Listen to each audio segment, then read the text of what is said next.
Welcome back, everybody. I'm glad you guys are joining me today. And right before the debate, more and more information of Kamala Harris is being exposed to the public. I know many of you guys know a lot of her absolute radical positions because you guys have followed her during her primary back in 2019, 2020, have been up to date on how radical she actually is, how left she actually is. So this story probably isn't groundbreaking for you, but the normies are being spoon-fed this by CNN of all places, and the reporter was actually shocked when learning of some of Kamala Harris's radical positions that she held, and the campaign could not refute them or even state that they have changed. So let's kind of take a look at this report coming to us from CNN over here and take a listen to how the reporter was actually shocked by learning this information. Take a listen. Tonight, Kamala Harris releasing details of her policy positions for the first time on her campaign website. A K-file investigation has uncovered, meantime, a 2019 questionnaire.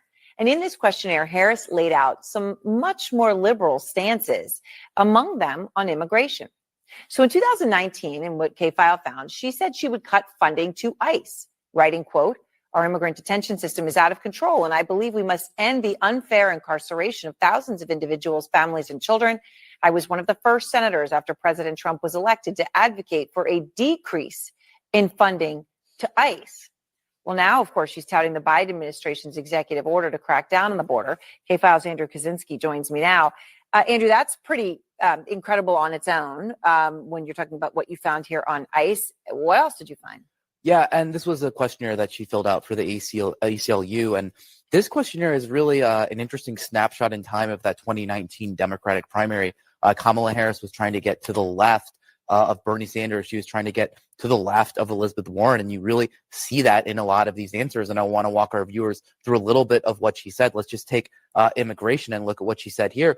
She said on immigration, she made this open-ended pledge to end immigrant detention. She said she supported taxpayer-funded gender transition surgeries for detained migrants. She also said she taxpayer-funded gender transition surgeries for detained migrants. She actually said she supported that. She both wrote and answered in the affirmative when she was asked this. Oh. And she said she also supported it for federal prisoners. Now, she also pledged to slash immigration detention by 50%, close all family and private facilities, and decrease funding for ICE, and then the end ICE detainers with local law enforcement. I mean, these are things that, you know, it would be hard to think that you would come up with taxpayer funding gender transitions for detained migrants, and yet this, as you say, written and verbally. You know, what else, you know, did you find?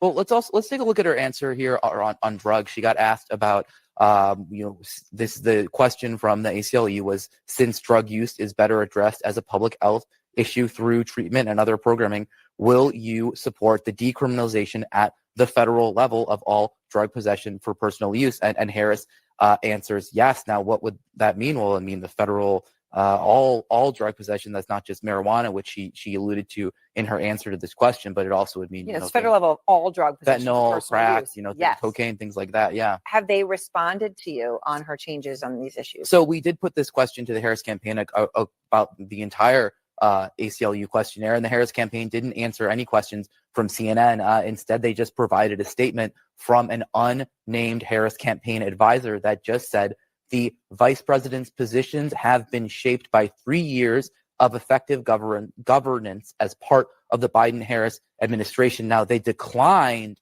to CNN to elaborate on what those positions were. And then they also provided this statement, which they attributed to a spokesperson saying, as president, she will take that same pragmatic approach, focusing on common sense solutions for the sake of progress. So where does she stand on this, all this questionnaire today? We don't know, and they won't say. It's pretty incredible stuff. And thank you very much, Andrew K-File, for this reporting. Yep. There you go. Obviously one of the furthest left candidates we've ever had run for president.